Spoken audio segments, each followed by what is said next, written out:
Salutare tuturor, Roberto aici. Continuăm seria începută în videoclipul anterior despre găsirea cărții ascunse.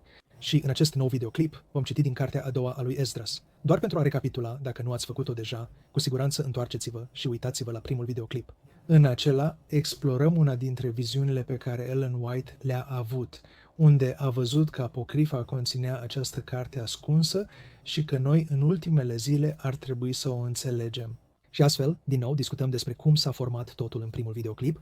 În acesta vom parcurge o lectură a cărții și vreau doar să cer rapid un cuvânt de rugăciune. Dragă Tată, Doamne, dacă aceste lecturi sunt cu adevărat inspirate de Tine, Doamne, te rugăm să trimiți Duhul Tău Sfânt să ne ghideze. Ajută-ne să primim o binecuvântare din această lectură, dacă este de la Tine, dar, Doamne, te rugăm să ne protejezi mințile și să ne ajuți să nu fim confuzi de niciun fel de doctrine false. Ajută-ne să nu căutăm nimic senzațional, ci în cele din urmă să căutăm ceva care să ne ajute să te înțelegem mai bine. Așadar, Doamne, te rugăm ca, dacă este voia Ta, să împărtășești din această carte ceva important pentru noi în acest timp. În numele Lui Iisus ne rugăm. Amin. Intrând direct în primul capitol, citim cum Dumnezeu amintește de eliberarea oferită oamenilor și cum i-a salvat pe oameni din Egipt, a distrus diferiți regi, diferite civilizații.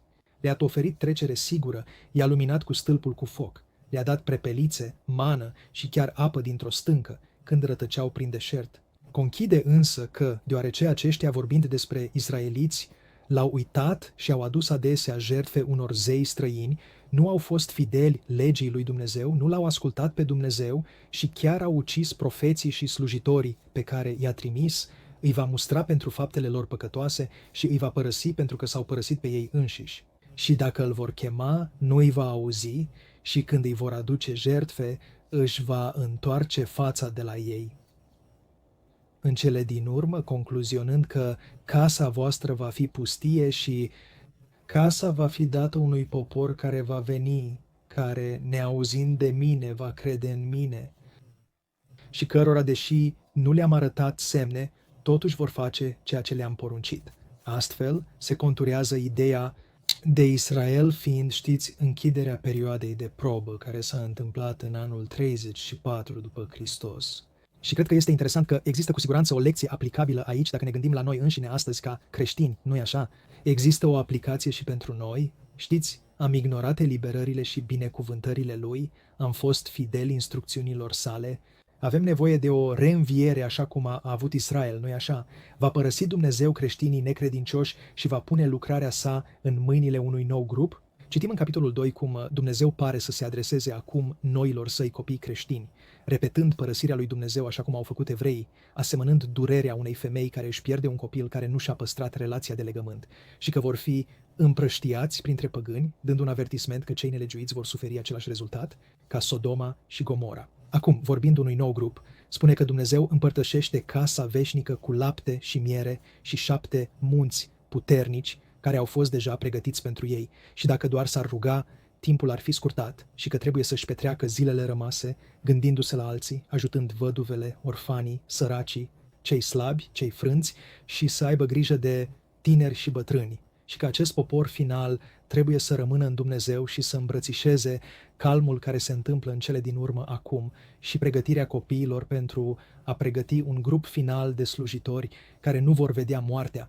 pentru că Dumnezeu îi va cere din numărul tău. Începe să vorbească despre această idee a unui număr de oameni și continuăm și spune: suntem încurajați să nu ne temem de ziua necazului care vine, pentru că vor avea abundență și vor fi fericiți și vor fi protejați de păgâni. Și că Dumnezeu împărtășește că va învia din morți pe credincioșii adormiți. Așadar, acum vorbim despre vremurile de pe urmă și că va fi apoi un apel să privim la Isus ca păstorul nostru și să ne pregătim pentru ca lumina să strălucească asupra noastră. Să fugim de umbra lumii și să primim bucuria gloriei tale. Acum, acesta este un mesaj al celui de-al doilea înger, nu-i așa? Apocalipsa 14. Cum trebuie să fugim de umbra acestei lumi? Trebuie să ieșim din ea, poporul meu, nu-i așa? Ieșind din Babilon fizic, spiritual, și apoi continuă să ne ridicăm și să stăm. Acum acesta este mesajul celui de-al treilea înger. Să ne ridicăm și să stăm. Iată un număr de oameni care au fost sigilați, cei 144.000 la sărbătoarea Domnului, care au plecat din umbra lumii și au primit hainele glorioase ale Domnului. Deci, din nou vorbind despre acest popor care va dovedi că legea lui Dumnezeu poate fi păstrată și care, prin dreptatea lui Hristos, va putea să fugă de umbra lumii. Și apoi există un apel la acțiune în versetul 40. Ia-ți numărul, o Sion, nu-i așa? Revendică-ți locul în cei 144.000. Trebuie să ne străduim să facem parte din acest grup. Capitolul 2 continuă. Și am văzut pe muntele Sion un mare popor pe care nu l-am putut număra. Nu-i așa? Aceasta este marea mulțime. Și toți l-au lăudat pe Domnul cu cântece. Și în mijlocul lor era un tânăr, înalt în statură, mai înalt decât toți ceilalți. Și pe capetele lor punea o coroană. El era mai înălțat, ceea ce m-a uimit foarte mult. Așa că am întrebat îngerul și am spus: Domnule, ce sunt aceștia? Și el mi-a răspuns: aceștia sunt cei care au lepădat hainele muritoare și au îmbrăcat pe cele nemuritoare. Au mărturisit numele lui Dumnezeu, iar acum sunt încoronați și primesc ramuri de palmier. Și i-am spus îngerului: cine este acel tânăr încoronat? Nu-i așa? Cine este această persoană înaltă? Îl întreabă el. Și le dă ramurile de palmier în mâinile lor? Așa că el a răspuns și a spus: este Fiul lui Dumnezeu pe care l-au mărturisit în lume. Atunci am început să-i laud foarte mult pe cei care au stat atât de ferm în numele Domnului. Apoi îngerul mi-a spus: mergi pe calea ta și spune oamenilor ce fel de lucruri și ce mari minuni ale Domnului ai văzut. Așadar, este interesant. Vedem această idee a unei imagini a ceva mai înalt decât restul și acesta este Fiul lui Dumnezeu. Review and Herald, Ellen White spune asta de multe ori. Un exemplu în Review and Herald spune: el era mai înalt decât oricare dintre îngeri, așa că, într-un fel, se aliniază acolo. Din nou, dacă ceva din aceasta nu se aliniază cu ceea ce spun scripturile, trebuie să aruncăm totul și de aceea este atât de interesant să studiem asta și să vedem ce învățăm din aceasta. În capitolul 3 vorbim despre această linie genealogică și el reia linia genealogică de la Isus, știți? Creându-l pe Adam până la David și motivele pentru care Dumnezeu a ales să cruțe pe cei răi din Babilon prin păstrarea dușmanilor lui Israel și lăsând Israelul să sufere. Această idee că el își retrage protecția. Citim: cântărește acum nelegiuirea noastră în balanță și a celor care locuiesc în lume, astfel încât numele tău să nu fie găsit nicăieri în Israel. Sau când a fost ca cei care locuiesc pe pământ să nu fi păcătuit în fața ta, sau care popor a păstrat atât de bine poruncile tale. Vei găsi că Israelul prin nume a păstrat preceptele, dar nu păgânii. Așa că capitolul se încheie cu această întrebare, nu-i așa? Această idee de balanțe, nu-i așa? Această idee că trebuie să existe un popor pregătit să stea. El întreabă: știți, cine a păstrat aceste porunci, nu-i așa? Și în capitolul 4 primim răspunsul. Ezra primește apoi un răspuns, apropo, de la arhanghelul Uriel, trimis de Dumnezeu. El provoacă gândirea sa limitată și întreabă: știți, cum poți să pui aceste întrebări? În esență, poți cântări focul? Poți cântări vântul? Și continuă cu aceste întrebări. Știți, el îl întreabă pe Ezra care este limita oamenilor, nu-i așa? Și cum am putea chiar să înțelegem dacă Dumnezeu ne-ar spune: câte izvoare sunt la începutul adâncului? Sau, știți, deasupra firmamentului? Așa că Ezra recunoaște limitarea înțelegerii sale și apoi își cere scuze și pare că, ca și cum ar fi, își cere scuze dacă a îndrăznit prea mult. Apoi îi se spune de către înger să continue să caute și va fi uimit de înțelegerea oferită. Este o mică piesă frumoasă acolo, că dacă vom continua să căutăm, vom fi uimiți de înțelegerea oferită. El apoi, îngerul vorbește despre natura noastră căzută, asemănând-o cu această sămânță rea care a fost semănată în inima lui Adam, nu-i așa? După cădere să aducă neghină, nu-i așa? Există această analogie, această idee a grâului și neghinei. Și că chiar și atunci când numărul semințelor este complet în tine, el a cântărit lumea în balanță și că Dumnezeu aștepta rodul semințelor dreptății, dar că numărul celor drepți nu s-a împlinit din cauza păcatelor celor care locuiesc pe pământ. Așa că el întreabă despre această idee de unde sunt oamenii, nu-i așa? În întrebarea anterioară lăsată cu unde, cine a păstrat poruncile mele? Și îi răspunde la asta, spunând că va fi un popor, doar că acest număr nu a fost încă completat, nu-i așa? Știm că sunt 144.000. Citim aici în versetul 47, se citește: știți, prin măsură a măsurat timpurile și prin număr a numărat timpurile și nu le mișcă sau le agită până când măsura spusă nu este împlinită, până când sunt 144.000 minim, nu-i așa, minim, literal, potențial, pregătiți să stea. Aceasta se potrivește perfect cu Daniel, această idee de greutate și balanță, nu-i așa?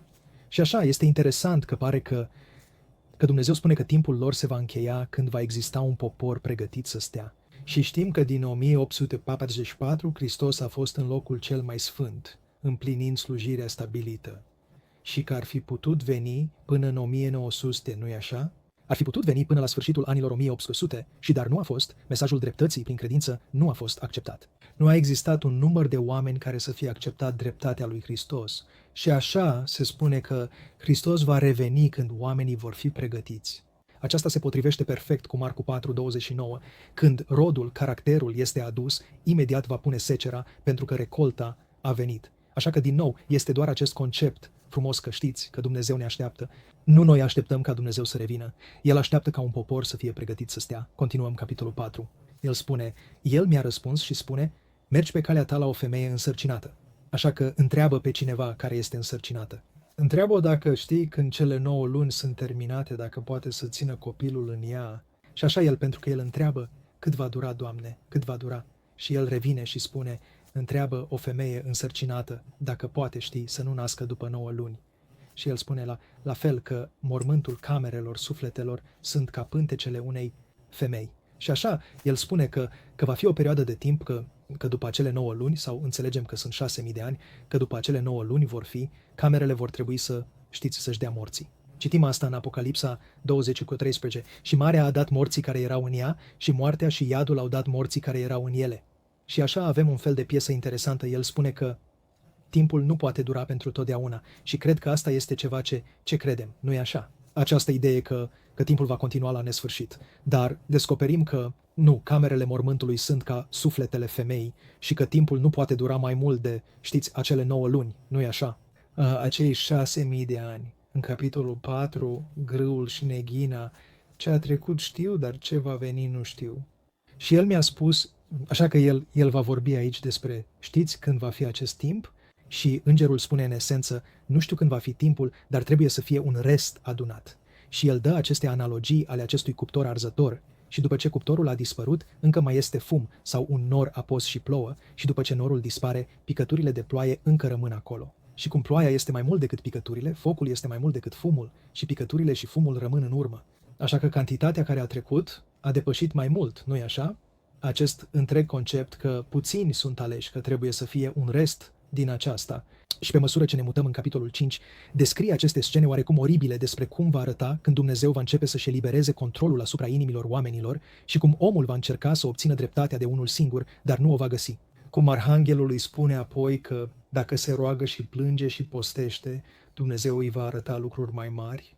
Apoi Ezra leșină și îngerul, îl consolează, continuă că a făcut ceea ce a spus îngerul, a postit timp de 7 zile, jelind și plângând, și că după 7 zile, că gândurile inimii mele erau din nou dureroase pentru mine și sufletul meu a recuperat spiritul înțelegerii și am început să vorbesc cu cel preanalt. Din nou, Ezra dă apoi mai multe analogii despre cum Dumnezeu a ales câțiva dintre mulți pentru a-L reprezenta, că Dumnezeu nu poate salva pe cei care își folosesc liberul arbitru pentru a se răzvrăti intenționat și că Dumnezeu va fi prezent cu cei care ajung până la sfârșit. Capitolul 5 se încheie cu întrebarea lui Ezra. Ei bine, Doamne, de ce nu poți să faci un popor pregătit în schimb? Și răspunsul a fost, din nou, această analogie a pântecelui femeii. El spune, întreabă o femeie și spune-i, poți să aduci pe lume, știi, toți copiii deodată sau unul după altul? Roagă-te pentru ea să aducă pe lume 10 copii deodată și îți va spune, nu pot face asta, trebuie să se facă într-un interval de timp. Și astfel, ceea ce spune arhanghelul aici este că Dumnezeu a încercat să aibă un popor, nu-i așa? Și putem vedea asta cu, știi, Adam, cu israeliții, cu creștinii de astăzi. Dar descendenții sunt mai puțin viabili în pântece, pe măsură ce femeia îmbătrânește și în cele din urmă, totuși, știi, trebuie să existe această idee că nu poate aștepta la nesfârșit. Deci cât timp vom aștepta, nu-i așa? Pântecele este, știi, al pământului scade în viabilitate. Trebuie să acceptăm chemarea înainte să fie prea târziu pentru a-L justifica pe Dumnezeu. Înainte ca omul să fie atât de deformat încât el este, știi, și imaginea lui Dumnezeu este atât de obliterată încât nu mai este viabil să formeze acel popor, să formeze acei 144.000. Și astfel câteva citate interesante în acest sens, vorbind despre acest lucru, revenind la versetele 13 și 14, este doar interesant. Este ca și cum, știi, când a fost ultima dată când am postit și am plâns și ne-am rugat ca Dumnezeu să ne arate ce va fi nevoie pentru ca El să se întoarcă. Și, din nou, există această idee despre ce s-ar întâmpla dacă am postit pentru ca Dumnezeu să ne poată vorbi. Cred că aplicația literală aici, cred că este specific cât de consumați suntem de lume, nu-i așa?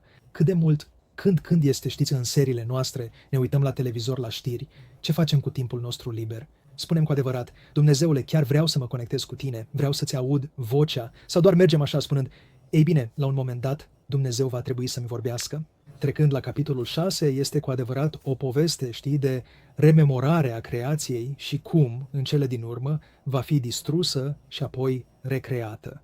Și apoi aude o voce care vorbea ca sunetul multor ape, descriind retragerea Spiritului lui Dumnezeu și cum toți vor trebui să se descurce singuri, iar prietenii se vor întoarce unul împotriva celuilalt după ce această trompetă va suna.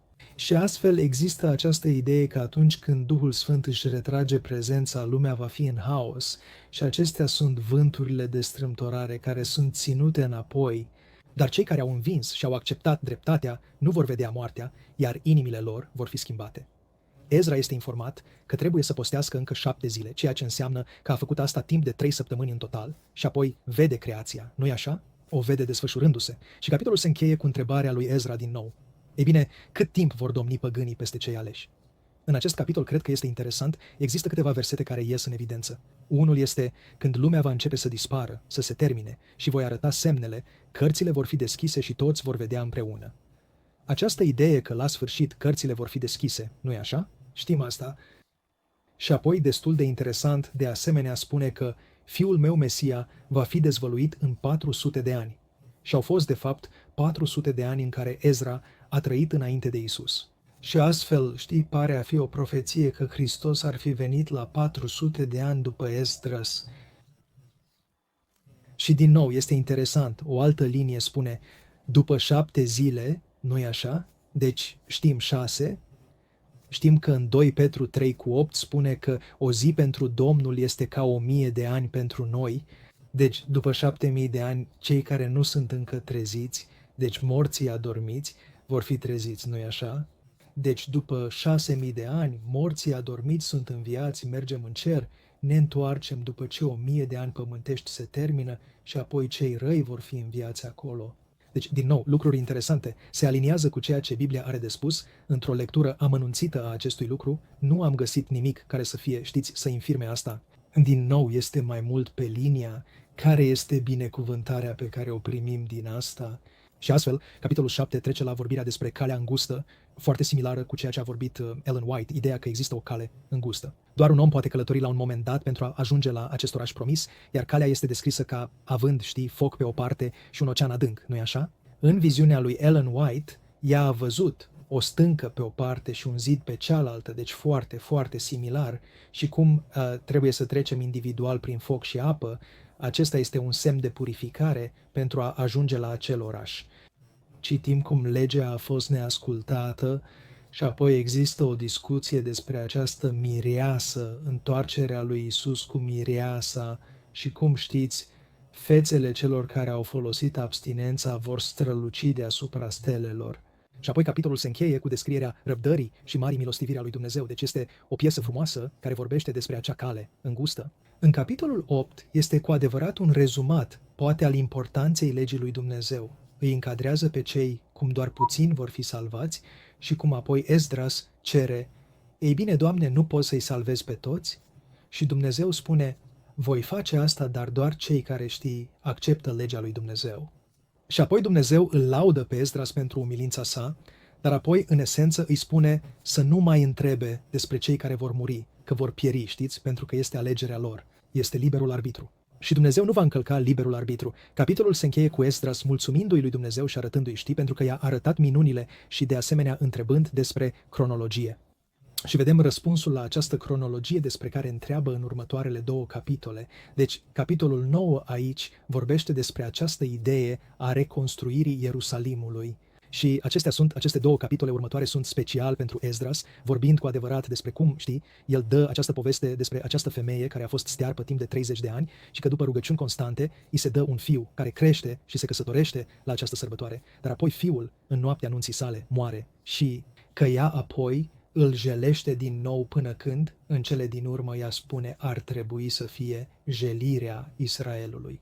Și toate acestea se rezumă la sfârșit, când îngerul răspunde și de fapt îți spune ce înseamnă totul, spune că femeia este Ierusalimul și după 30 de ani Solomon va reconstrui orașul. Și așa iată cam despre ce este vorba și apoi trecem la capitolul 11 și 12.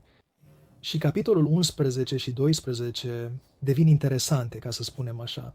Ceea ce vedem aici este acest vis, nu-i așa? Și se citește foarte, foarte similar cu Daniel, foarte similar cu Apocalipsa. Capitolul începe cu un nou vis despre un vultur cu aceste 3 capete și acest vultur cu 3 capete are 2 aripi cu aceste, 12 pene pe o parte și 8 pene pe cealaltă aripă și cum fiecare dintre pene domnește în succesiune. Așa că una va domni și apoi următoarea se va termina și următoarea și următoarea și următoarea. Și că această viziune a fost apoi explicată în capitolul 12 că vulturul este un regat văzut de Daniel, iar interpretarea a fost că ni s-a spus să o scriem și să o ascundem într-o carte și să învățăm oamenii înțelepți. Și apoi a rămas încă 7 zile mâncând ierburi. Așa că acest lucru aici, ai putea să treci peste el și să spui că e bine, e interesant, dar nu sunt sigur ce înseamnă. Dar, nu știu, am fost foarte interesat, așa că am decis, bine, o să încerc să-l descifrez, știi, cât de bine pot prin rugăciune și de asemenea prin post și întrebându-mă, Dumnezeule, ce înseamnă de fapt acest lucru? Și dacă rămâi pentru următorul videoclip, îți voi spune ce am descoperit și asta va fi partea a treia, decodificarea profeției. Așa că, din nou, cred că imaginea de ansamblu aici este, știi, sunt lecții care pot fi învățate din asta. Cred că ideea simplă este că trebuie să fie un popor pregătit să stea și cum Dumnezeu doar dorește ca noi să-i urmăm legea, dorește ca noi să avem acea dragoste pentru El, unde în acest caz vom putea păstra legea Lui. Și cred că sunt atât de multe povești frumoase care au ieșit din asta. De fapt, de asemenea, în capitolul 6 există și o poveste interesantă despre Leviatan și Behemot. Din lipsă de timp nu am adăugat-o la acest studiu, dar o voi adăuga la un alt studiu mai târziu. Din nou, recomand să parcurgi, să studiezi pentru a ști, să te argumentezi, roagă-te pentru îndrumare în timp ce faci asta, dar da, este cu adevărat o carte foarte interesantă și am găsit multe, multe lecții grozave pentru mine când am citit-o.